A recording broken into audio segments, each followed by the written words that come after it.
What's up, y'all? It's your girl, Jay Natisse, and I'm back with a recap of Love After Lockup Season 6, Episode 2, Free My Man, My Man, My Man.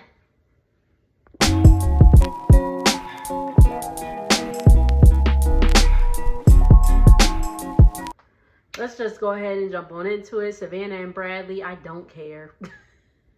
They didn't give us too much this episode.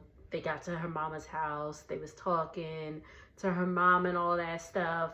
Last time Bradley talked to the mom, she really didn't have like a good, thing of him. But she came in all cool because, she works with the, like past inmates and all that stuff, like trying to get them back on their feet and all that. So, she empathizes with Bradley. So it's all good in the hood with them. They go upstairs. Savannah and Bradley go upstairs. They're laying down. Savannah's ready to get it on. Bradley's like, he's not really trying to get it on. Bradley talks about, Savannah's body's changed, since she's not using. She done picked up some LBs. And he was like, she about 150. And I was like, damn, I wish I was 150. But there wasn't nothing much going on with them. Let's move on. We got a new couple alert. We got Brooklyn and Brian. She's a cheer coach. She's a cheer and a gym coach. And she was, they were showing her with the cheerleaders. And she got that leg up. And I was like, damn, you're doing better than me. She says her and Brian met back in high school. But they didn't date. They got reconnected when he went to jail, I believe. Correct me if I'm wrong, but that's what I believe that was the case. Yes. She's meeting up with her siblings and her friends, and they're talking about Brian's release and blah blah blah. Then we tend into a very sad story. Sad story being that Brooklyn lost her mother at about, she said she was 10 days old, and unfortunately, after giving birth, her mother 10 days after complained of a headache. She ended up unfortunately having an aneurysm. They sued the hospital for wrongful death, and they got a bunch of money put into trust because they were small. So I'm assuming the family put the money for the kids in the trust. And so she has some money. She says that the amount wasn't disclosed, but she has a pretty penny. Her brother is concerned that, Brian's trying to use her for her money and all that.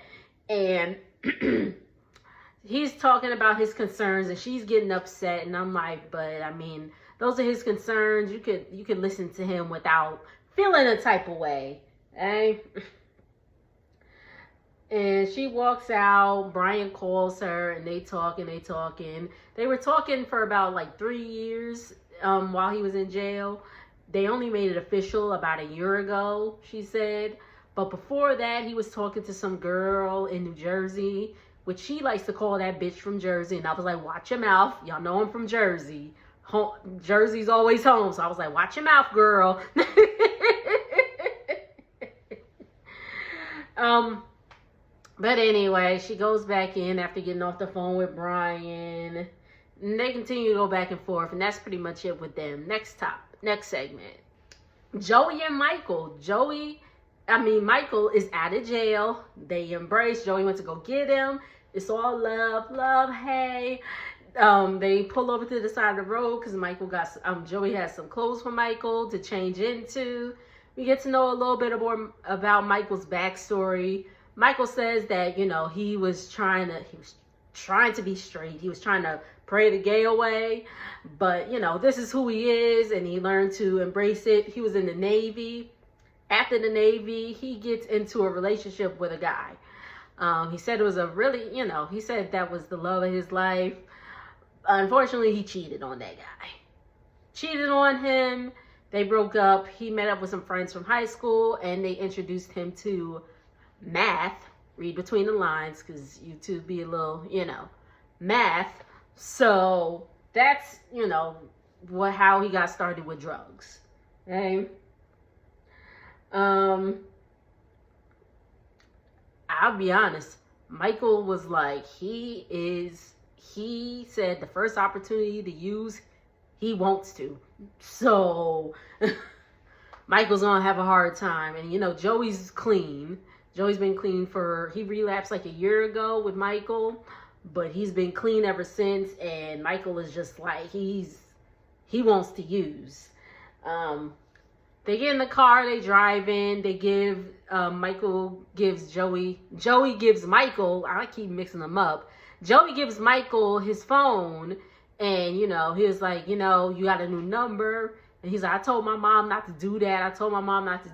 And they factory reset his phone. So any contacts that he had to get math, is gone. And nowadays, don't nobody remember numbers. Do y'all remember numbers? I can kind of remember numbers. I'm good at numbers, so I remember numbers. But I'll tell you the truth. You ask my dude what my telephone number is, and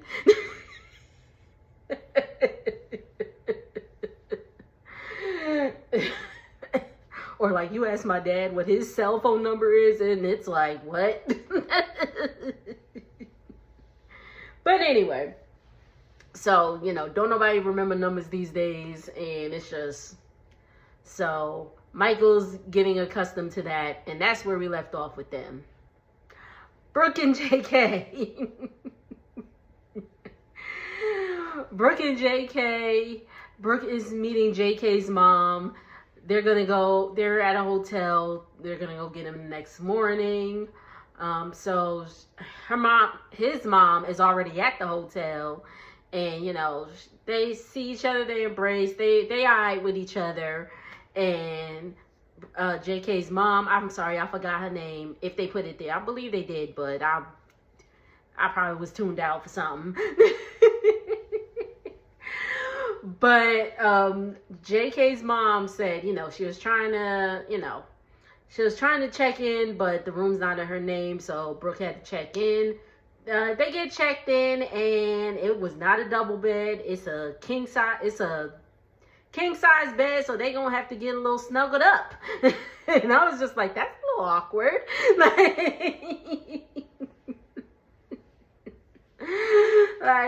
a little awkward. Like, you don't really, they kind of know each other, but it's still like, I don't know. That's awkward.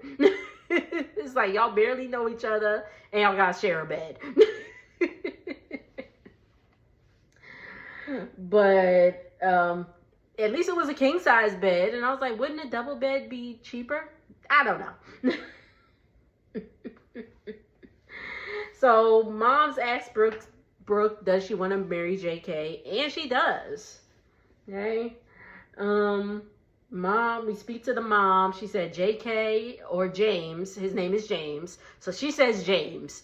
So if we say JK James, y'all know who I'm talking about. She said JK is known to be a ladies' man, and his ex Alex, the one that cheated on him and, got caught by the best friend. She still keeps in contact with the ex. The ex, hits her up, asks how JK's doing and all that stuff. Okay. The next morning, they head to pick up JK. And Brooke's driving, and JK's mom's like, well, I get the first hug. Their segment ends with them, at the jail, and a car pulls up, and that's it with them. All right, let's get into these fools. Ashley, Alexis, and Julius. All right. So for most of the segment, for most of the episode, we see Ashley at the store talking to her friends, talking about how Julius is getting out today. And they're like, well, what time does he get out? And she's like, I don't know. Like, she's at the store buying various things, some balloons, some handcuffs. And Julius told her that his mom was going to get him. Her friends don't see it for him. They probably read between the lines. But what we do know is Alexis is going to get Julius. And I was like, ooh, that's a little shady, Julius. You say she's your mom's or something like that? Nah, I'm going to get to that in a minute. So Alexis pulls up to the jail. And, you know, she thinking she's there by herself. And all of a sudden, Bone Thugs and Harmony come out. They had Busy Bone and Lazy Bone. I'm playing. It's his friends. Oh my God, Tyler and Jordan. It's his friends Tyler and Jordan. But I was like, they look like Busy and Lazy Bone. Am I the only one? I was like, oh snap, we got Busy Bone, we got Lazy Bone in the building. Oh snap. Okay, Julius. I'm like, they're a little old. Like, you 25, but anywho. So already Alexis is annoyed. She's annoyed that, you know, she thought it was just going to be them and blah, blah, blah. Hey. And I believe I told my homegirl Sash, shout out to her, that Alexis was like 30 or 31. She's 29, but still. Julius is still 25, and still I'm like, as a 29-year-old, what you doing with what you think you trying to do with a 25-year-old? But anywho. So Julius comes up and Alexis runs to him. It's all love, blah, blah, blah. Then we see Julius, and I was just like, Lord, I'm glad I watched TV with captions on, because good Lord. Good Lord. First thing he says is the people in jail call him Linky, because, you know, he's tall. And producers was like, don't you mean lanky? And he's like, yeah.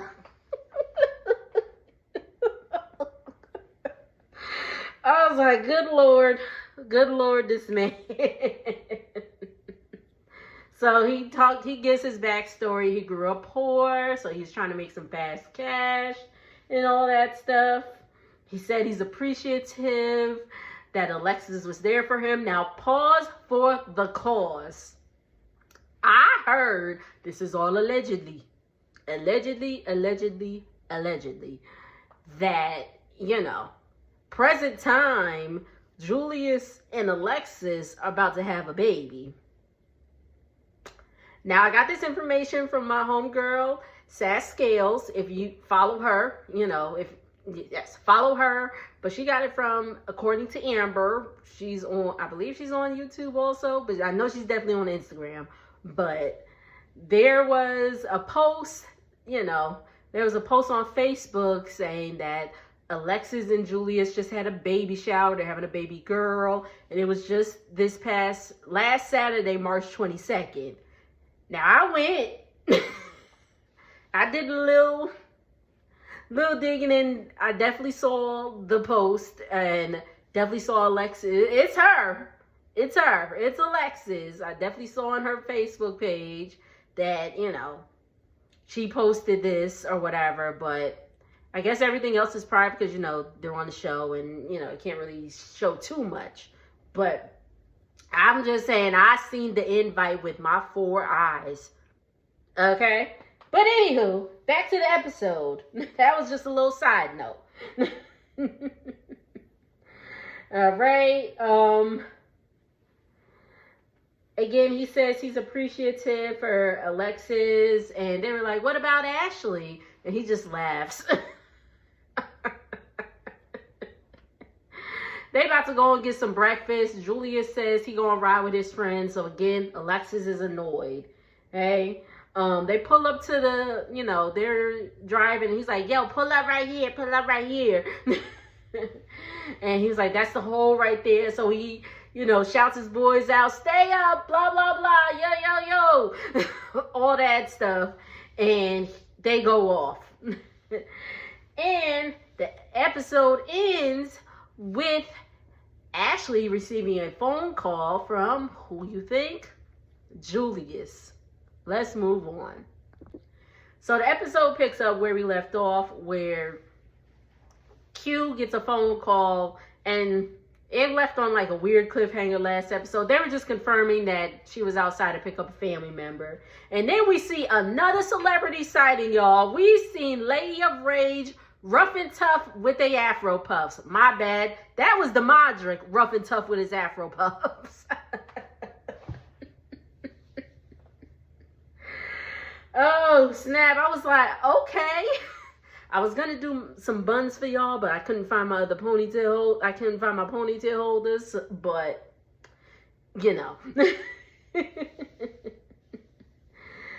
So, you know, they embrace, they're kissing, you know, she jumps on him, he's squeezing her booty, making sure that her stepdad, G-Paul, doesn't see them.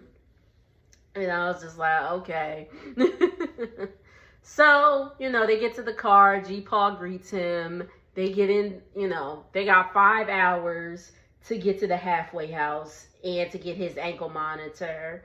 And I believe he said after, you know, he does the ankle monitor thing, his probation starts. At that time, he said it was either August 8th or August 9th. And I was like, hey!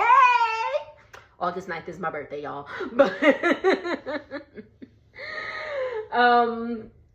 But yeah, so we get back into the Modric story. He's, you know, he gets into saying he was shot before.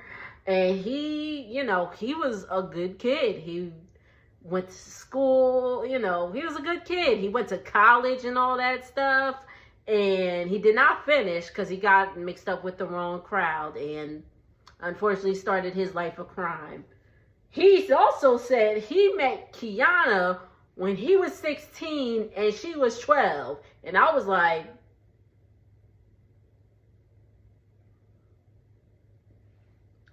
but he said Q had a crush on him or whatever, but he was like, you know, holla at me when you older. And I was like, whoo!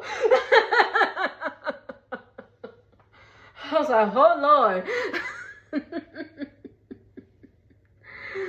But anyway, so when she got a little older, she was like, age ain't nothing but a number. Let me stop. She got older and, you know, they started talking. Okay. He said he wants to propose to her. He loves Q. He wants to propose. The Modric, they get to the halfway house. He's going to go check in. They're already 15 minutes late. So they assume that, you know, he get the ankle monitor and he'd be free to, you know, go to her house or whatever. So they sitting in the car. They waiting. 15 minutes go by. 30 minutes go by. An hour go by. They were sitting in the car for 2.5 hours. And she finally gets out the car and the counselor says that the Modric is staying. It's not funny. But I was just like, damn, you know.